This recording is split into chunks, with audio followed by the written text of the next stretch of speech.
दिल्ली चुनाव से पहले बीजेपी को मिली बड़ी खुशखबरी। आम आदमी पार्टी ने कर दिया सभी सीटों पर प्रत्याशियों का ऐलान। कांग्रेस पार्टी काटेगी आम आदमी पार्टी के वोट। बीजेपी का आंतरिक सर्वे 40 सीटों पर जीत हासिल करेगी बीजेपी। जी हाँ दोस्तों, बड़ी खबर अपडेट आपको बताना चाहेंगे। दिल्ली में विधानसभा चुनाव अब जल्द ही होने वाले हैं। उससे पहले बीजेपी के हाथ बड़ी खुशखबरी लगी है, क्योंकि दोस्तों हरियाणा में आम आदमी पार्टी ने कांग्रेस के वोट काटे थे और अब ऐसा ही दिल्ली में भी होने जा रहा है। दिल्ली में कांग्रेस पार्टी आम आदमी पार्टी के वोट काटने वाली है।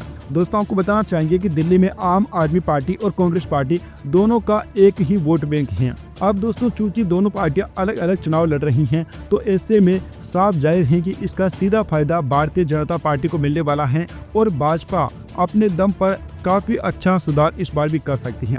जिस प्रकार से दोस्तों अरविंद केजरीवाल की छवि जेल जाने की वजह से धूमिल हुई थी, उसका भी भाजपा को फायदा मिलने वाला है। और अब दोस्तों जो गठबंधन की आखिरी गुंजाइश बची हुई थी, आम आदमी पार्टी की आखिरी लिस्ट बाकी थी, वह भी अब सामने आ चुके हैं। तो अब ये पूरी तरह से साफ है कि गठबंधन का तो कोई सवाल ही उठने वाला नहीं है और वोट बैंक में ध्रुवीकरण अब होने जा रहा है। दोस्तों आपको याद होगा कि लोकसभा चुनाव के समय पूरा गठबंधन जब साथ में था, तब उस समय पर भारतीय जनता पार्टी को भी नुकसान हो गया था और काफी हद तक भाजपा की सीटें भी जो थी ना वह कम पड़ चुकी थी। लेकिन अब एक बार फिर से ये गठबंधन पूरी तरह से धराशायी होने जा रहा है, क्योंकि दोस्तों कई राज्यों में गठबंधन टूट चुका है। महाराष्ट्र में समाजवादी पार्टी गठबंधन से अलग हो चुकी है। उद्धव ठाकरे भी अब अकेले चुनाव लड़ने की बात कह चुके हैं। दिल्ली में केजरीवाल अकेले चुनाव लड़ रही हैं। तो दोस्तों अब ये गठबंधन किसी भी तरह से बचा नहीं है। बिहार में लालू यादव अब यह कहते नजर आ रही हैं कि गठबंधन को ममता बनर्जी को लीड करना चाहिए, यानी कि कांग्रेस पार्टी अब बिल्कुल चुनाव में अकेली पड़ती जा रही है।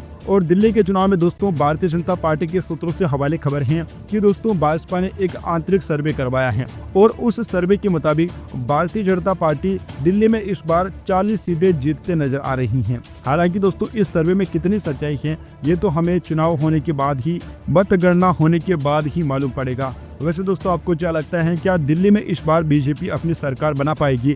अपनी राय नीचे कमेंट बॉक्स में जरूर बताइए। Subscribe now and press the bell icon. Never miss an update.